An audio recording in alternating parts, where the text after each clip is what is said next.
Hello, welcome to St. Peter Lutheran Church here in Trenton, Ohio. I'm Deacon Tammy.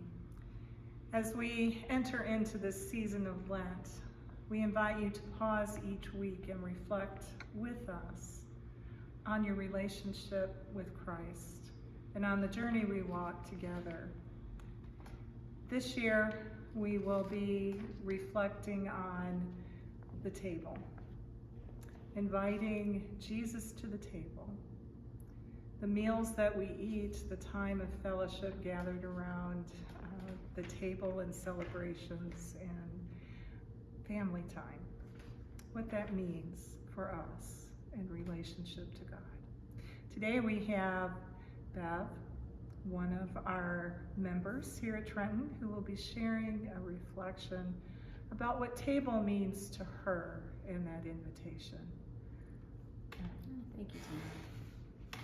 Hi.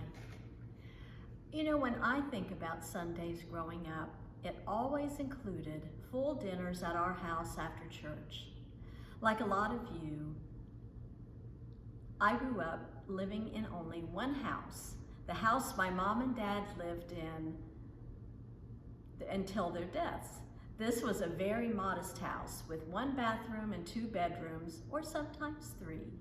You see, we had one extra room right off the kitchen, which either served as a bedroom or more often as a very small dining room. Mom's kitchen was even smaller than this room and would only fit a small table for 4. So to be able to seat more than that, we had to utilize the bedroom. Even though small, she managed to cram a full-size dining table with 6 chairs.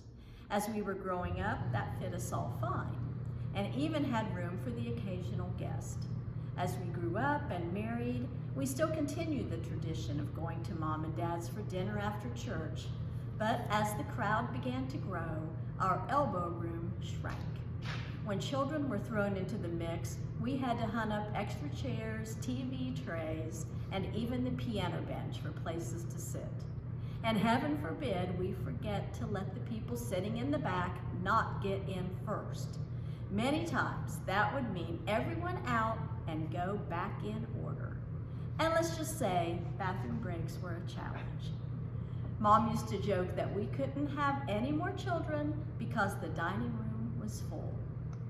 But even though that was the running joke, I never saw Mom and Dad hesitate to invite someone to join us.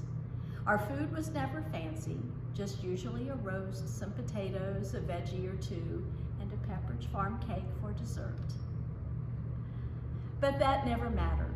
Often we'd have pastors, friends visiting, or extra relatives joining us, and it always just added to the fun. Everyone was welcome. It makes me think about the blessings of Christ's table at communion. This also is a table of welcome. One of the many things I appreciate about St. Peter's is our belief that everyone is welcome at Christ's table. And not just with a seat, but with the full course of the meal. No questions asked and no hoops to jump through. Christ welcomes and is delighted by you, and so are we. God's grace is a free gift given to all who come to him. So while the Lenten season is seen as a time of sacrifice, we continue to celebrate the blessings of togetherness, food, family, and friendships, and the welcoming arms of Christ. Beautiful, Beth. Thank you so much for sharing your thoughts, sharing your reflection, and sharing your experiences with family at the table. Thank you for joining us this week. May God be with you as you journey with us to the cross.